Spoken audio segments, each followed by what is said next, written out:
We have never heard anybody speak with the authority and with the power that this man speaks with. That's the same way. That's the same way with us today, Gary. We may hear somebody, we may answer the phone, folks will call out the house, they'll get me and Zach confused that we sound alike. Listen to me. And we might favor somebody, Gary. We might look like a lot of people, well, I'm not going to say who a lot of people said I look like, one of the movie stars. It wasn't Lassie either, but anyway, Mr. Ed. But anyway, Gary, we might favor somebody or we might, we might have characteristics, our actions of somebody else. And I'll tell you what, we may get confused, but when it's a voice of the Lord, Gary, it's unmistakable. Yes, sir. Right. Folks will say, I don't know, or I ain't figured it out. But I'll tell you what, when Jesus starts speaking, just like the testimonies tonight, it's undeniable. Listen, he's got a voice like no other. The songwriter said, he walks with me and he talks with me and he tells me that I am his own, Gary. Listen to me, Jesus Christ will lead us in paths of righteousness, as I've said this morning, and he's got an escape route for us, and he's got an answer for us, and he's got hope for us if we'll listen. That's right. Excuse me. There's the problem. The Bible said here in 46, the officers answered, said, never a man spake like this man. Then answered them the Pharisees, said, are ye also deceived? Verse 48 said, have any of the rulers or of the Pharisees believed on him? Gary, listen to me. There's something about the voice and the sound of his voice. Even though, listen to me, even though we want him to talk to us, we want to hear his voice, and we say we want to be led of him, and folks will say, I want to do better. But when he speaks, Gary, he expects us to move and do something. He don't waste his breath. Dave, we'll look at our kids and we'll try to tell them, and maybe a lot of times, I know you've said it and I've said it, I feel like I'm just wasting my breath trying to talk to you. And that's the same way the Lord is today.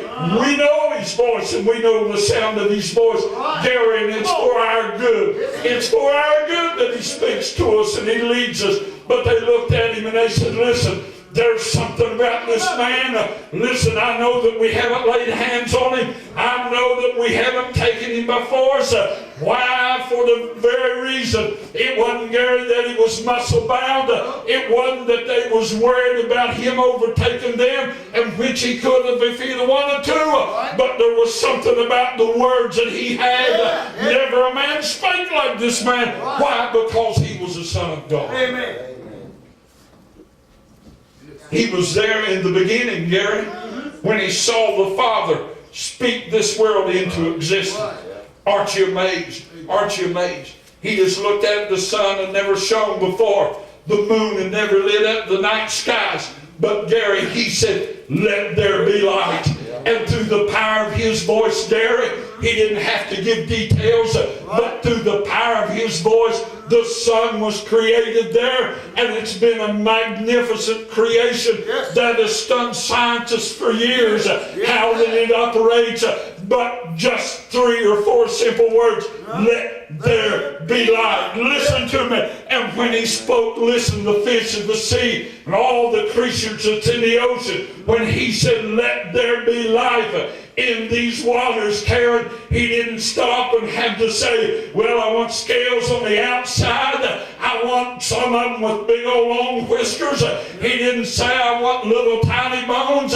But God, through the power of his voice, they come together as perfect as they are. Listen to me. And when he began to speak to the fields, and he said, let there be creatures in the fields, Gary, he could have said a creature, and there was one, but through the power of his voice, there was hundreds of creatures made, all in their own form and all in their own likeness, created different but serving as different purposes.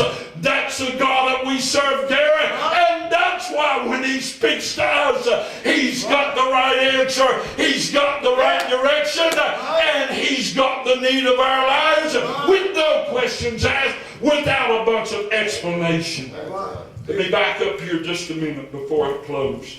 The Bible said back here in verse 20, in verse 21, in verse 20 said, the people answered and said, thou hast the devil who goeth about to kill thee. Jesus answered unto them, I have done one work, and ye all marvel. Moses therefore gave unto you circumcision, not because it is of Moses, but of the fathers. And ye on the Sabbath day circumcise a man. If a man on the Sabbath day receive circumcision, that the law of Moses should not be broken. Are ye angry at me because I have made a man every whit whole on the Sabbath day? Judge not according to the appearance, but judge righteous judgment. Listen to me. Gary, it wasn't so much that they was confused, and even though the good work that he had done, and even though the work that he was doing, there was something that was pricking their hearts. Right. It's the same today as it was back then. It's not so much, listen, it's not so much what he says, but it's a power of his voice that condemns us, that causes us to separate. Right. And man does not like that. Nope. Never a man spoke like this man. Right.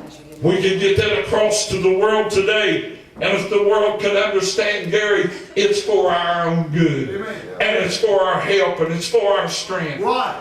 And it'll take us to heaven. Sure. That's what was on my mind tonight. That's what the Lord gave me. And I want to share it with you.